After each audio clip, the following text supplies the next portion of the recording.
안녕하세요. 대기업에서 로봇 및 기계업종 담당 멘토 박태욱입니다. 자, 오늘은 현대 인프라코어 좀 볼 건데, 오늘 현대 인프라코어가 현대 건설기계랑 커플링을 좀 맞으면서 같이 상승을 좀 보여줬습니다. 그 이전에도 HD 현대 인프라코어랑 현대 건설기계는 같은 커플링으로 움직이는 모습들을 보여줘요. 그래서 차트를 보면은 거의 비슷한 모습들을 많이 보여주고요. 그 부분에서 차트 같이 확인해 보도록 할 거고, 재건 테마가 상승하면서 이제 HD 현대 건설기계, 현대 인프라코어 같이 올라가는 모습들을 보여줬다라고 볼 수 있겠고, HD 현대건설기기가 오늘 한 150억 정도 순매수가 들어왔어요. 그 부분 대비 이제 HD 현대인프라코어도 어느 정도 좀 매수세가 많이 들어왔습니다. 그래서 그 부분에 대한 수급적인 부분들도 같이 확인할 거고요. 앞으로 이제 HD 현대인프라코어, HD 현대건설기기 내용 거의 비슷하겠지만 같은 흐름으로 움직이니까 우리가 지지저항 라인이랑 상승 모멘텀 조금 보도록 하겠습니다. 자, 해당 영상 본격적으로 시작하기 전에 앞서서요, 저희 대기업에서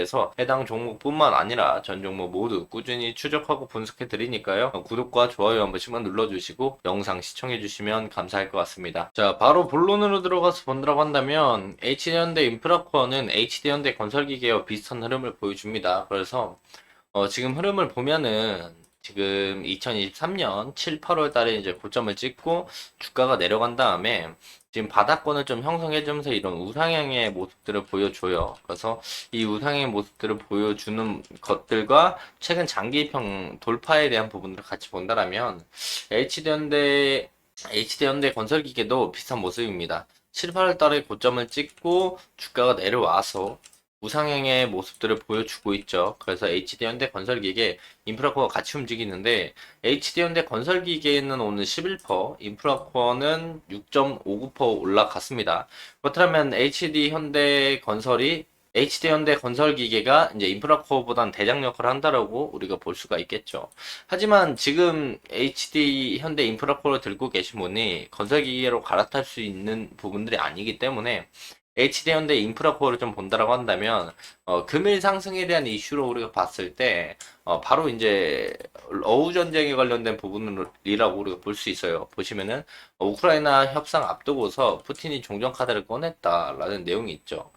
쭉 보면은 자, 지금 우크라이나와 전투에서 주도권을 잡은 게 이제 푸틴이 이제 푸틴이 이제 뭐라고 했냐면 현재 전선을 국경으로 인정을 하는 조건으로 현재 전선을 국경으로 인정하는 조건이 붙죠. 우크라이나와 전쟁을 중단할 준비가 되어 있다라고 얘기를 했어요. 근데 그 부분에서 벨라루스 대통령을 푸틴이 만나가지고 얘기하는 게 평화협상이 재개돼야 하지만 오늘날의 현실을 반영해야 한다라고 언급을 했죠. 즉 오늘날의 현실이 뭐냐? 러시아가 우크라이나 영토 20%가량을 손에 넣은 상태입니다. 그럼 러시아가 우크라이나 영토에 20%를 손에 넣었는데 이게 오늘날의 현실 아니냐. 즉, 우크라이나의 영토 20% 우리가 점령하고 있는 부분들, 그걸 러시아 땅으로 인정해주면 종전하겠다라는 내용이죠. 그런 내용과 함께 러시아는 종전 얘기를 하면서도 종전 카드를 꺼냈으면서도 계속 공격을 했습니다. 그래서 대형 상점을 공격해서 최소 6명이 숨지고 40명이 다친 해당 내용들이 있죠. 그럼 종전 카드를 꺼내면서 우크라이나를 공격하는 러시아, 그리고 그 부분에 대해서 젤렌스키 대통령은 뭐라고 했을까요? 야, 상점에 200명의 사람들이 있었고 민간인을 표적으로 삼은 테러다. 이 내용을 정리해서 보면은요. 첫째, 자, 푸틴은 종전 카드를 꺼놨다. 근데 종전 카드의 조건이 뭐였냐?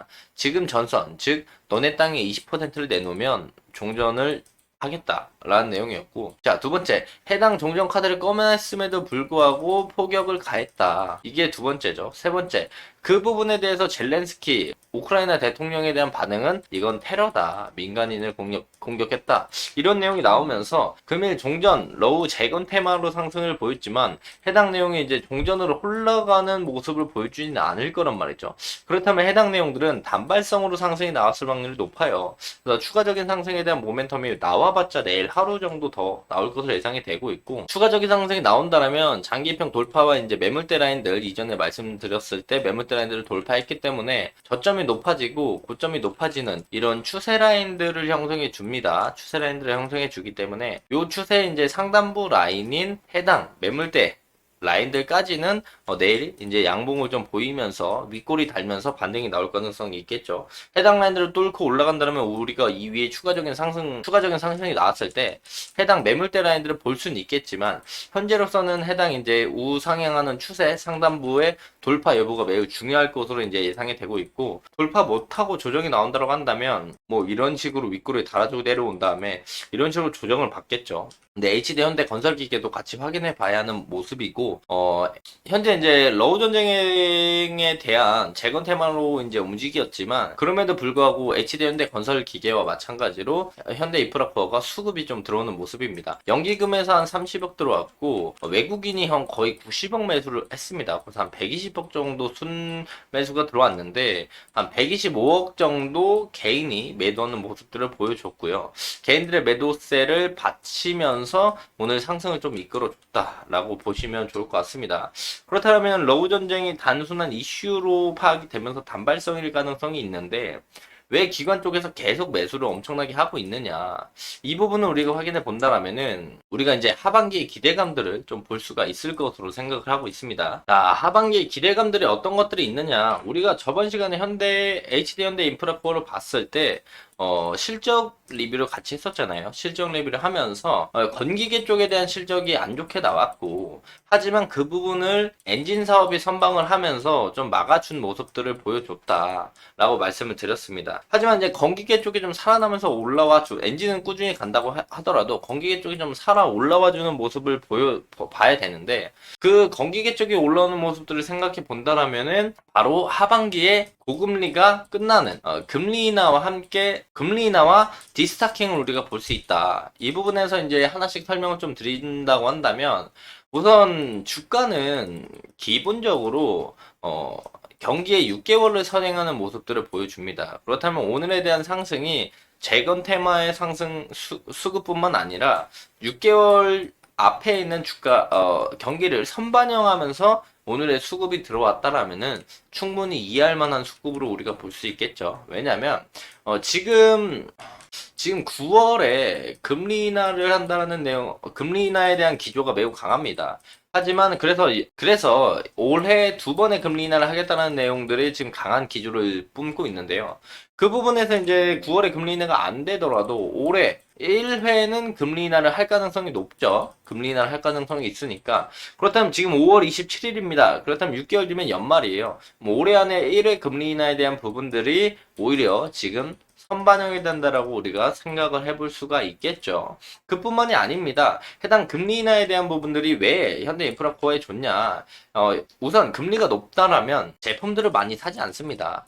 왜냐하면 제품들을 사게 된다라면은 우선 현찰박치기로 잘 사지는 않거든요. 그러면 대부분 대출을 껴서 아마 물건들을 구입할 건데, 대출을 껴서 물건들을 구입하게 되면은 엔진이든 기계든 해당 부분에 대해서 대출금에 대한 이자가 나갑니다. 대출금에 대한 이자가 나갔는데, 이 부분이 이제 고금리로 인해서 이자에 대한 이자 비용에 대한 부담감이 커지게 된다라면은 거기서 이제 관망세가 나타나겠죠. 관망세가 나타나다가 금리가 인하가 되게 된다라면 그때 관망세에 나왔던 부분들이 매수세로 바뀌면서 실적적인 개선 기대감들을 우리가 볼 수가 있다라는 거죠. 그리고 또한 이제 HD 현대 인프라코어도 지금 디스타킹을 진행하고 있습니다. 디스타킹이 뭐냐면 재고 정리라고 보면 돼요. 그래서 재고 정리가 상반기 정리에 끝난다라는 이야기가 있기 때문에, 그렇다면 하반기에 건기계에 대한 실적 개선, 그리고 엔진 사업은 아직 탄탄하게 성장하고 있기 때문에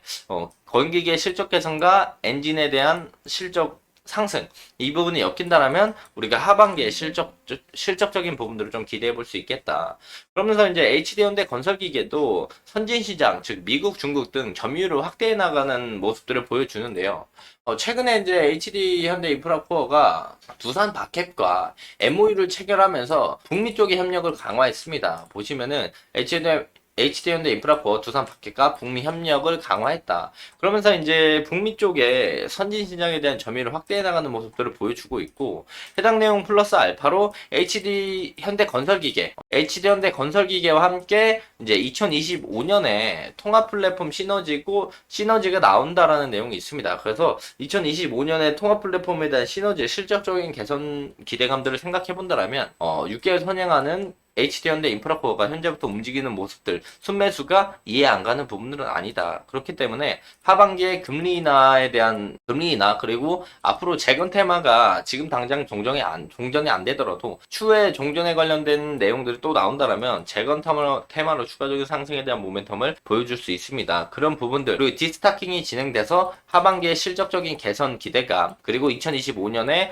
HD현대 건설기계와 플랫폼 시너지들을 생각해 본다라면은 그 부분에서 이제 HD현대 인프라코어를 중장기적으로 보기에는 나쁘지 않다라고 보여지죠. 고점 대비 이제 주가도 내려온 폭을 확인해 봤을 때 50% 이상 하락해준 모습들을 보여주고 있고 최근에 바닥권을 좀 형성해주는 모습을 보여주고 있기 때문에 이 라인들만 이탈하지 않는다라면 장기입형 돌파와 함께 추가적인 상승이 나올 수 있다. 하지만 재건 테마 때문에 지금 올라가는 모습들을 보여줬기 때문에 조정 이후에 실적이나 금리나 기대감으로 추가적인 상승을 우리가 노려볼 수는 있다 말씀을 드리면서 금일 영상 마무리하도록 하겠습니다. 자, 해당 영상은 제 개인적인 견해가 많이 담겨있기 때문에 투자자분들의 주관적인 생각 그리고 제가 말씀드린 해당 내용들을 토대로 현명한 선택을 하시면 좋을 것 같습니다. 자, 금일 영상이 조금이나마 도움이 되셨다라면 구독과 좋아요 한 번씩만 눌러주시고 금일도 영상 끝까지 시청해 주셔서 감사합니다.